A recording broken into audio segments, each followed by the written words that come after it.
What up, fam? It's Robbie, and we are back at it again for another one. And today it is story time. And the story that I want to share is about masculinity and what I learned about masculinity from an unlikely source, which is a chicken. So about a week ago, I took a trip to a small town in Colorado, and we took the girls down there, and my friends got a good little plot of land down there, and we had a lot of fun letting the girls just kind of get out into the open space and seeing the land and seeing some of the different animals and just the the peace and the space and the serenity. It was awesome. It was a really good time. My friend also has a chicken coop. And the girls had a lot of fun, collecting eggs, petting the chickens, feeding them, etc. It was just a real good time. But what I did is I took a step back and I watched the interaction of the chickens in this chicken coop. Because the chickens, they were virtually really only concerned with pecking at whatever was on the ground and kind of socializing with each other. But amongst them was a rooster. And if you know anything about roosters, they can be very loud, obnoxious, very assertive, kind of aggressive at different times, and are really preoccupied with the chickens and amongst what they believe is their domain. So in walks my friend, who is 6 foot, 200-pound, former Marine, just man's man, right? And this rooster, upon him entering his domain, runs right up to him and is very aggressive with him and is basically ready to go to war with this grown man. And it was just very clear that this rooster was willing to die for the other chickens, was willing to sacrifice itself in the protection of what he felt was his own. So later on, we discussed the role of the rooster amongst the chickens, and obviously the rooster is there for the protection of the chickens. If a hawk swoops down and tries to take a chicken, if a fox invades the chicken coop, it is the rooster's responsibility to step up and to basically go to war, to fight whatever it is that is trying to take advantage of the other animals in the pen. So naturally, I made this correlation between masculinity and the role that this rooster takes. Obviously there's a lot more to us because, we are men as compared to rooster, and we are made in God's image.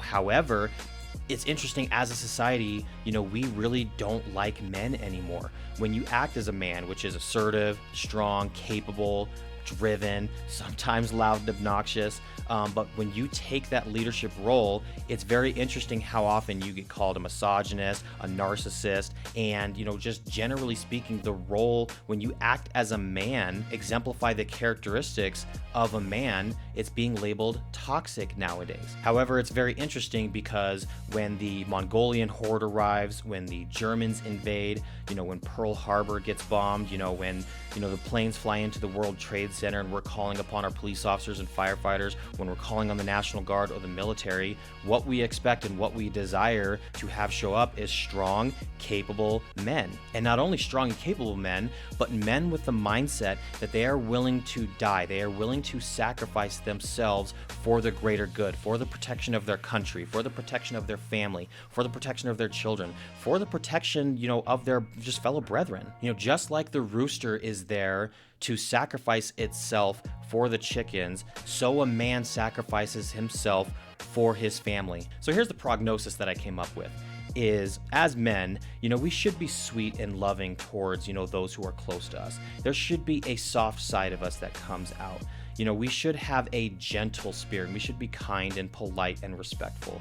We should exercise patience and understanding for those and, be very forgiving. But we should also know as men when it is time to take a stand and invoke violence against those who want to prey upon those that we are required to provide safety and security for. Many of you have probably seen this, but I saw an interview with one of the world's most notorious sexual predators. They asked him, what characteristics, what things he looked for when he was searching for a child to prey upon. His immediate response was the first thing that he looked at is the man, is the father of this child. And if he felt that the father was a threat, then he would stay away. If that is not a clearer depiction as to what our role is as men and what our responsibility is as far as being capable, formidable, strong, courageous, all of those things, I don't know what else is. There's a saying that goes that it's better to be a warrior in a garden than a gardener at war. Like the rooster, there's going to be times in which we are just interacting with the chickens, in which we are just going with the flow and enjoying life. But then there's going to be other times in which we have to step up as men, understand what our roles and responsibilities are. That's all for today. God bless y'all. Subscribe for more, and I'll see you on the next one.